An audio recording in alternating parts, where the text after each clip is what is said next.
شروع اللہ کے نام سے جو بہت مہربان اور نہایت رحم کرنے والا ہے۔ لاکھوں درود و سلام آپ صلی اللہ علیہ وسلم پر اور آپ صلی اللہ علیہ وسلم کی آل پر۔ تنہائی ایک بہت بڑی سزا ہے۔ کوئی بھی زی روح، چاہے وہ انسان ہے، جانور ہے یا پودا ہے، یہ تنہا نہیں رہنا چاہتے۔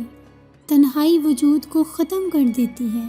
میرے قابل محترم ناظرین، آج کی یہ ویڈیو ایک پیغام ہے کہ کسی بھی چیز کو تنہا مت رہنے دیں۔ ہو سکتا ہے یہ تنہائی اس سے اس کی جان چھین لے۔ آئیے واقعہ شروع کرتے ہیں۔ میری بیوی نے کچھ دنوں پہلے گھر کی چھت پر کچھ گملے رکھوا دیے اور ایک چھوٹا سا باغ بنا دیا۔ گزشتہ دنوں جب میں چھت پر گیا تو دیکھ کر حیران رہ گیا کہ بہت سارے گملوں میں پھول کھلے ہوئے تھے۔ لیموں کے پودے میں 2 لیموں بھی لٹک رہے تھے۔ مرچوں کے پودے میں مرچیں بھی لٹک رہی تھیں۔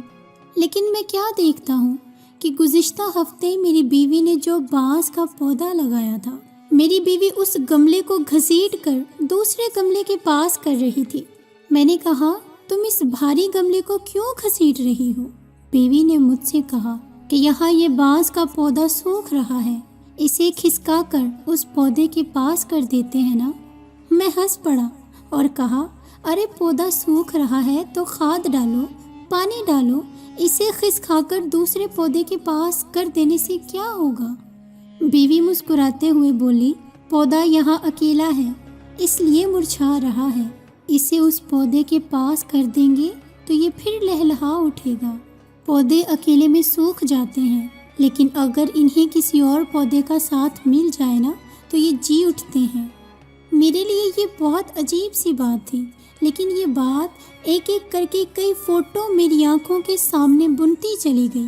مجھے خیال آیا، ماں کی موت کے بعد والد صاحب کیسے ایک ہی رات میں بوڑھے بلکہ بہت بوڑھے ہو گئے۔ اگرچہ ماں کے جانے کے بعد وہ 16 سال تک زندہ رہے، لیکن سوکھتے ہوئے پودے کی طرح۔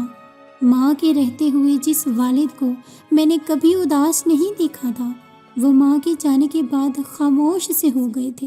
اب مجھے بیوی کے یقین پر مکمل اعتماد ہو رہا تھا۔ لگ رہا تھا کہ پودے سچ مچ اکیلے میں سوکھ جاتے ہوں گے۔ پھر ایک اور منظر میری آنکھوں کے سامنے سے گزرا۔ بچپن میں جب میں بازار سے ایک چھوٹی سی رنگین مچھلی خرید کر لایا تھا، اسے میں نے شیشے کی جار میں پانی بھر کر رکھ دیا تھا۔ مچھلی سارا دن گمسم رہی۔ میں نے اس کے لیے کھانا بھی ڈالا، لیکن وہ چپ چاپ ادھر ادھر پانی میں گھومتی رہی۔ سارا کھانا جار کی تلہٹی میں جا کر بیٹھ گیا۔ مچھلی نے کچھ نہیں کھایا۔ 2 دنوں تک وہ ویسی ہی رہی۔ ایک صبح میں نے دیکھا وہ پانی کی سطح پر الٹی پڑی تھی۔ آج مجھے گھر میں پالی وہ چھوٹی سی مچھلی بہت یاد آ رہی تھی۔ بچپن میں مجھے کسی نے یہ بتایا نہیں تھا۔ اگر مجھے معلوم ہوتا تو کم سے کم 2-3 یا ساری مچھلیاں خرید لاتا اور میری وہ پیاری مچھلی یوں تنہا نہ مر جاتی۔ مجھے لگتا ہے کہ دنیا میں کسی کو تنہائی پسند نہیں ہے، آدمی ہو یا پودا، ہر کسی کو کسی نہ کسی کے ساتھ کی ضرورت ہمیشہ رہتی ہے۔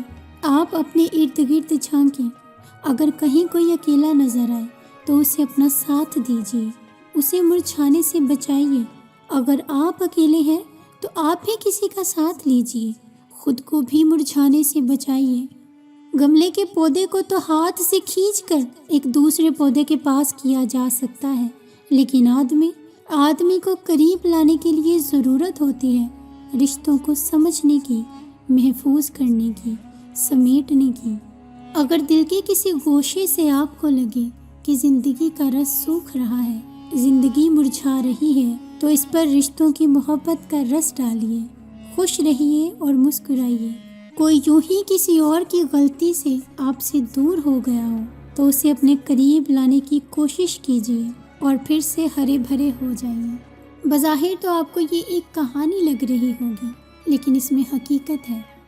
ناظرین، اگر آپ کو آج کی ویڈیو اچھی لگی ہو تو ویڈیو کو لائک ضرور کر دیجیے گا اور چینل کو سبسکرائب بھی کر دیجیے گا۔ اس کے ساتھ ہی مجھے دی اجازت، اگلی ویڈیو تک دعا میں یاد رکھیے گا۔ فی امان اللہ۔